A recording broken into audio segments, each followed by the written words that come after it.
Hello viewers, welcome to this channel today. What do we have before us today? We have likely WAEC economic questions.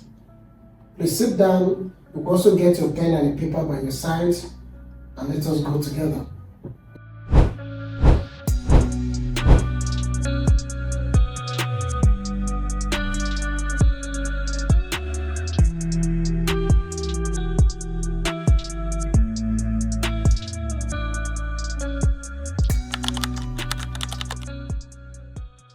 Because you might need to do some calculation. You need to know this, you have what they call statistics. Okay, so let's go. The following are examples of economic goods, except what are economic goods? Sorry, let me activate my pen. Economic goods are goods that are scarce.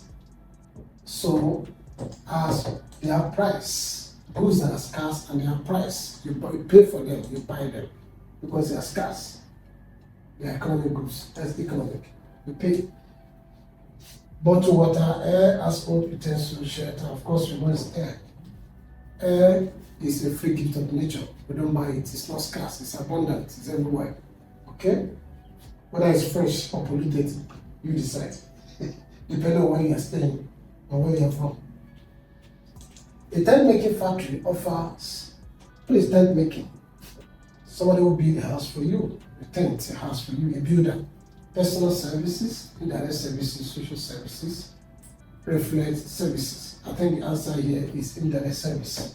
They make the tent and then you live in it. It's not directly for you, making direct. It's not a direct service for you, it's an indirect service. Okay. In which of the following economic system do we have mostly private ownership? Now when we talk about economic system, there are three of them. We have capitalists, we have socialists, and of course we have mixed economy. These are the three economic systems. Okay? So when it is private, we call it capitalist.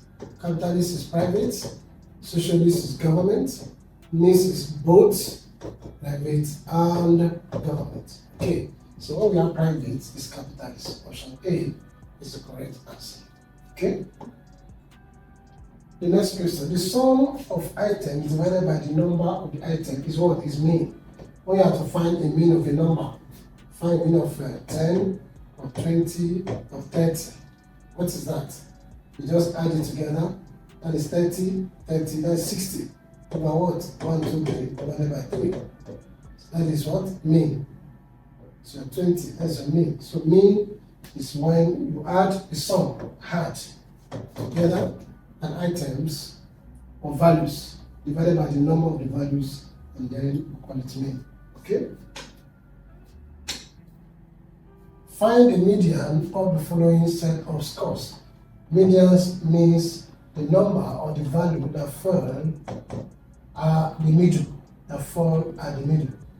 The number that falls are the middle. Okay? When you arrange either ascending or descending order. Ascending or descending order. Ascending means increasing. Descending means decreasing. Okay? So I will choose to arrange them in ascending order so I can find our middle number. What's the lowest here? 5. Okay? Then 6. Okay? Then 8. Okay? Then 9. Okay? And then 10. Okay, so we have 5 numbers here. So how do you find the middle? You count from the front and you count from the rear. 1, 2, we stop here. 1, 2 from the rear, we stop here. So what's the middle number? 8. Option B is the correct answer. Okay? Which of the following causes demand curve to shift to the right? We did an extensive explanation of this shift in demand and movement along a demand curve. They are not the same. Okay, and from time to time I'll make reference to that. This is what they call movement along a demand curve. Okay? This movement could be upward movement or downward movement along the demand curve based on changes in price. Okay, like this. this. So this is the equilibrium, this is original. This PO, is PO, right? Original price. So when the price falls to P1, what happens? There will be increase in quantity demand. Abi? Because lower the price, lower the quantity demanded, right? And when the price increases to P2, there will be fall in demand because price has increased, so demand will decrease. Right here, okay? So here, then if it's a shift, this is shift where the price is not changed, but other factors changes. Other factors change. Demand, the price is not changing. The price is fixed, but other factors change. So this is the original demand. Then we have new demand 1, new demand 1, and new demand 2. Okay. So in this case, we have from the original, we have either rightward shift, this is what we call shift. This is movement along a demand curve, movement, which is because of price. Okay? This is what we call shift. This second one is called shift in demand curves, which is because of what? Other factors. Other factors, not price, because price is not changing. So this rightward shift or positive shift. While coming here is leftward shift or negative shift in demands. Are you with me? Very well. So when there's a shift to the right, it means there's increase because this is point of origin is O, and once you're going this way, what's that? This is positive, there's increase. The reduction in size of population, increase in the income of the buyer, and rate of consumer, a decrease in price of goods. What causes shift? What was the cause? Is not change in the price, because price does not affect shift. Price does not affect shift. Here, price is constant. So availability or substitute, that's the correct answer. Alright? Why there's a shift to the right could be there's availability of close substitutes. Right? For instance, when you talk about tea and coffee, okay, they are close substitutes, or meat and fish. So whatever happens to the price of either of these two will affect the demand of the other. I hope you understand what I'm saying. Whatever happens to the price of either of these two will affect the demand of the other. So I'm a little substitute. Okay? Alright? So we'll go on with this. Goods for which demand rises as income rises. Demand rise as income rise. In other words, as you earn more, we demand more. Complementary good, inferior good, normal good, substitute good is normal good. Because normally, as you earn more money, your demand also what increases. So that's a normal good. Alright?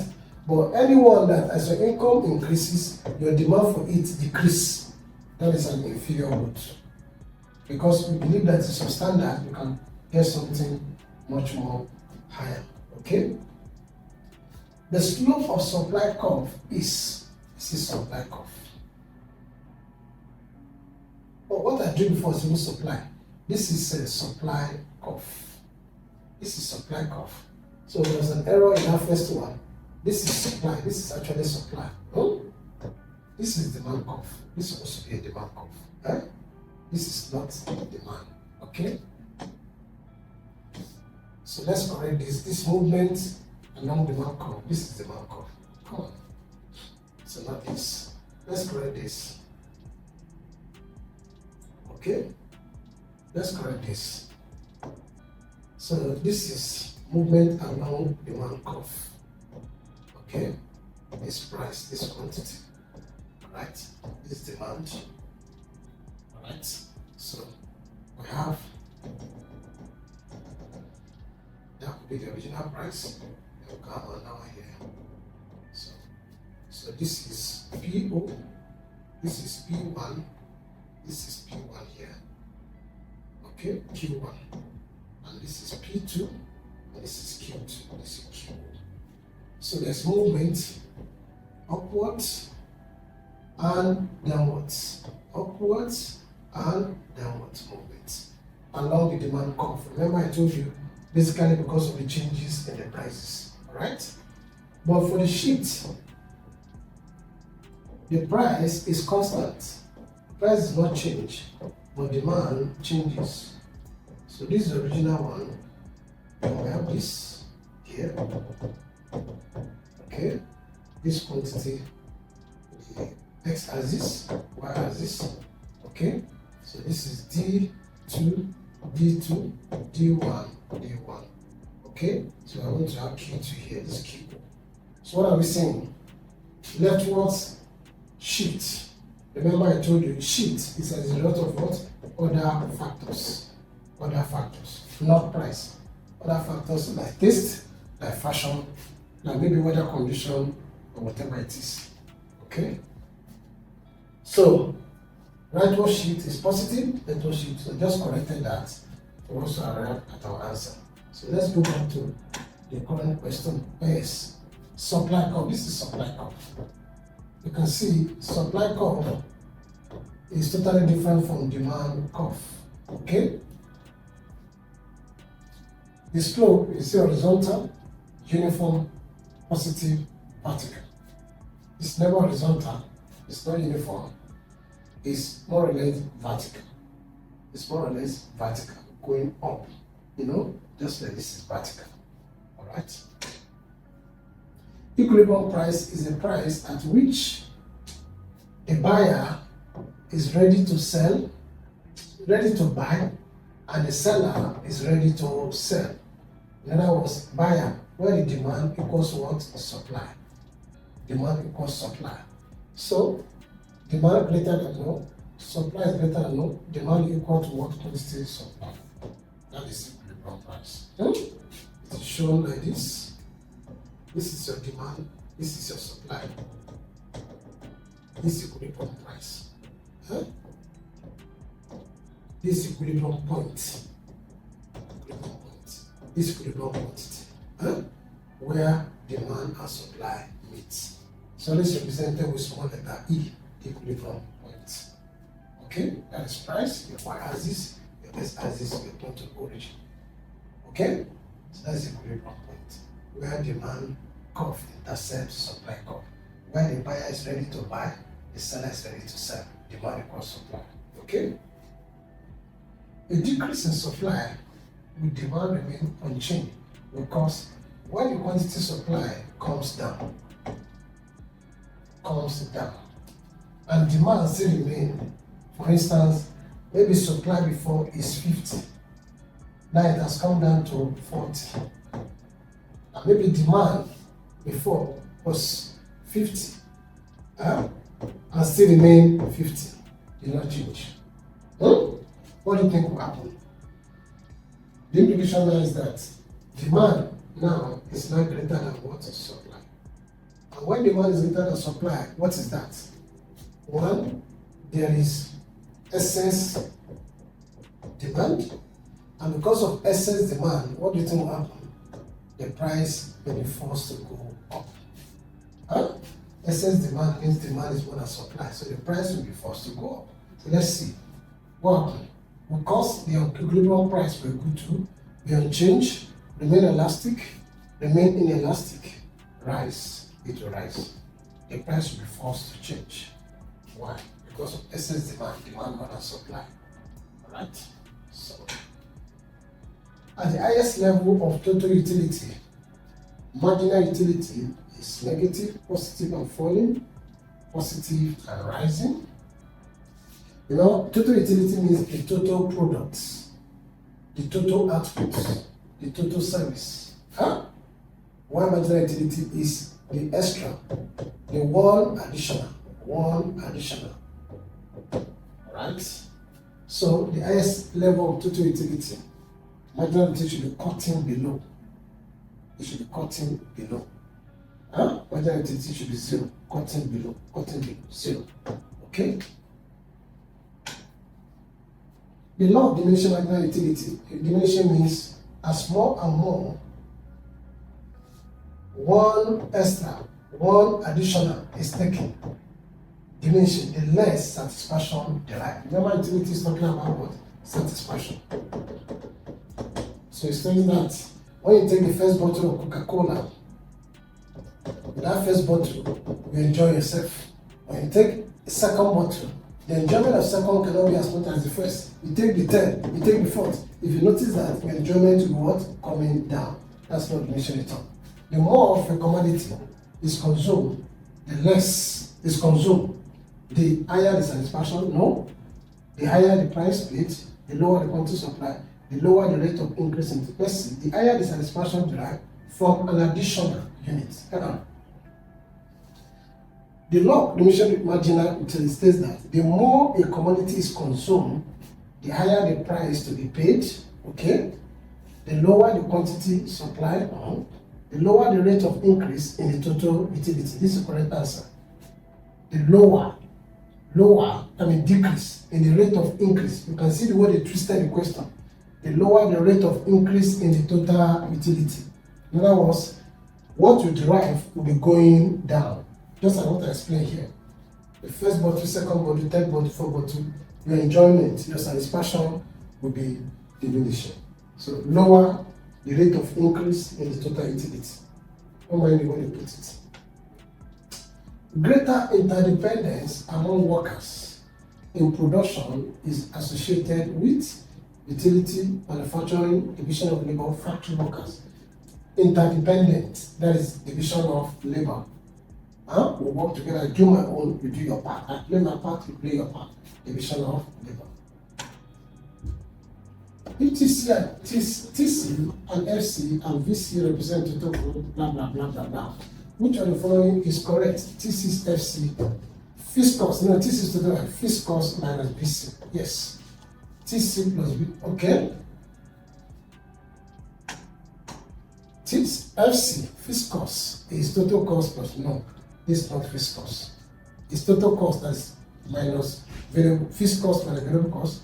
Total cost is Fiscus plus variable cost. This is the answer. Your total cost is your Fiscus, your assets, and variable cost, maybe labor expenses, wages, salary, and what have you. So that is your TC. The reward to learn as a factor of production is rent. I think you know that one. I shouldn't waste my time on this. You hope to do this yourself. Profit is for who? Entrepreneur, right? Rent is for land, and of course we have capital. We have interest as for what? Capital, wages for labor. So interest, land, interest, capital, labor. This is land, rent, land, labor, capital, entrepreneur. Okay? Okay, let's go. The three principal economic units in any system are household, firms, and government. See, the household, individuals, firms, companies, and of course, government. Those are the three economic units. Okay? The satisfaction derived from the use of a commodity is utility. Utility. It's called utility. Okay? The satisfaction derived from the use of a commodity is its utility. Right? The reward which accrues to labor for participating in production is, we just answer that question, you should know that one now, wage. Right? We don't need to waste time on that. Wage or salary. Right? The Malthusian theory of population does not concern itself with growth of food production in arithmetic, growth of population in geometric, positive check to population growth, developmental and growth of manpower. Does not concern itself. Anyway, he mentioned what is the Malthusian theory? It says that the food production is growing in arithmetic progression, yes. But the population is growing what? In geometric progression, yes. And there's a need for positive check on the population growth so that there won't be overpopulation, developmental and growth of manpower. It's not concerned with this, so option D. Okay. The next one. One characteristic of labor is that it is fixed in demand, it is fixed in supply, it is mobile. It's untrue. Labor is mobile. Labor is mobile. You work here today, you work here the other time. Okay? It's not fixed, it's mobile. Mobility of labor. That's what we call mobility of labor, the movement of labor. Okay. Hi, I'm sure you enjoyed the video you just watched. To see more content as that, preparing you for your upcoming exam, make sure to smash the subscribe button and turn on notification. Also, remember that you can use the comment section to send us your questions or your inquiries, and we are happy to take them. I'll see you in the next video. Bye.